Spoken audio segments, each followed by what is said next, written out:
Hello అండి, నమస్తే అందరికీ.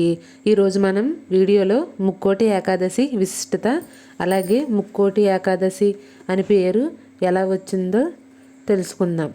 2025లో డిసెంబర్ 30న ముక్కోటి ఏకాదశి అనేది వచ్చిందండి. ఏడాదికి 24 ఏకాదశులు వస్తాయి. సూర్యుడు ఉత్తరాయణానికి మారే ముందు వచ్చే ధనుర్మాస శుద్ధ ఏకాదశినే వైకుంఠ ఏకాదశి లేదా ముక్కోటి ఏకాదశి అంటారు. సూర్యుడు ధనుస్సులో ప్రవేశించిన అనంతరం మకర సంక్రమణం వరకు జరిగే మార్గం మధ్య ముక్కోటి ఏకాదశి వస్తుంది.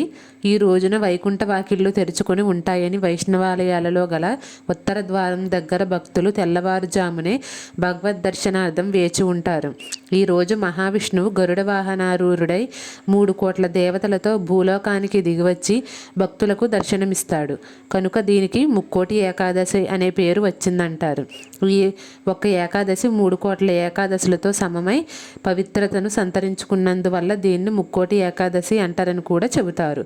ముక్కోటి ఏకాదశి నాడే హాలాహలం, అమృతం 2 పుట్టాయి. ఈ రోజునే శివుడు హాలాహలం మింగాడు. మహాభారత యుద్ధంలో భగవద్గీతను కృష్ణుడు అర్జునునికి ఇదే రోజున ఉపదేశించాడని విశ్వాసం ఉంది. ఈ రోజున వైష్ణవ ఆలయాల్లో ప్రత్యేక పూజలు, హోమాలు, ప్రవచనాలు, ప్రసంగాలు ఉంటాయి. ఈ రోజున ముఖ్యమైనవి ఉపవాసం, జాగరణ, అటు తర్వాత జపం, ధ్యానం. విష్ణు పురాణంలో ప్రకారం 2 రాక్షసులు తనకు వ్యతిరేకంగా ఉన్న మహావిష్ణువు వారి కోసం తన వైకుంఠ ద్వారాలను తెరిచాడని, తమ కథ విని వైకుంఠ ద్వారం గుండా వస్తున్న విష్ణు స్వరూపాన్ని చూసిన వారికి వైకుంఠం ప్రవేశం కల్పించాలని వారు కోరారు. అందుచేతనే ఆ రోజున వైకుంఠ ద్వారాన్ని తలపించే విధంగా వైష్ణవ ఆలయాల్లో ద్వారాలను ఏర్పాటు చేస్తారు. మామూలు రోజుల్లో దేవాలయాలు ఉత్తర ద్వారాలు మూసి ఉంచుతారు.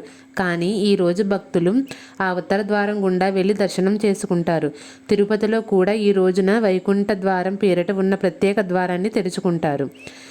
పద్మపురాణం ప్రకారం విష్ణువు నుంచి ఉద్భవించిన శక్తి ముర అనే రాక్షసుడిని సంహరించిన రోజు వైకుంఠ ఏకాదశి.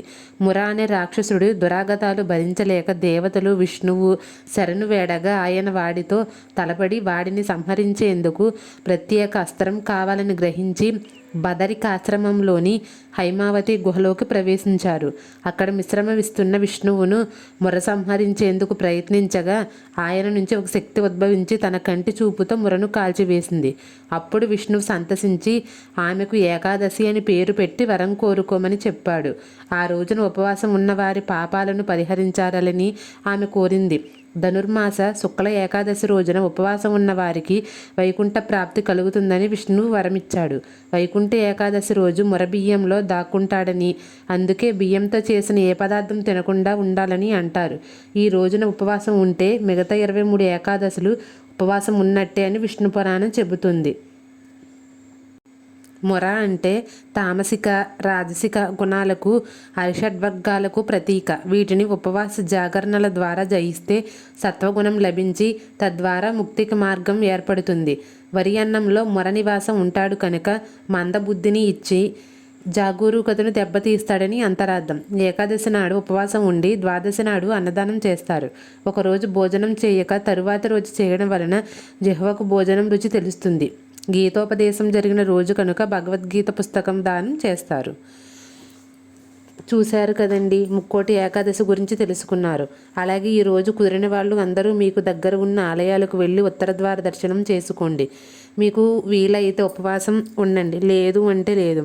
మీకు మీ కుటుంబాలకు ఆ శ్రీమన్నారాయణమూర్తి ఆశీర్వాదం ఉండాలని కోరుకుంటున్నాను. Thank you. మీకు ఈ వీడియో నచ్చితే లైక్ చేయండి, షేర్ చేయండి, సబ్స్క్రైబ్ చేయడం మాత్రం మర్చిపోకండి. అలాగే జై శ్రీమన్నారాయణ అని కామెంట్ చేయండి. Thank you.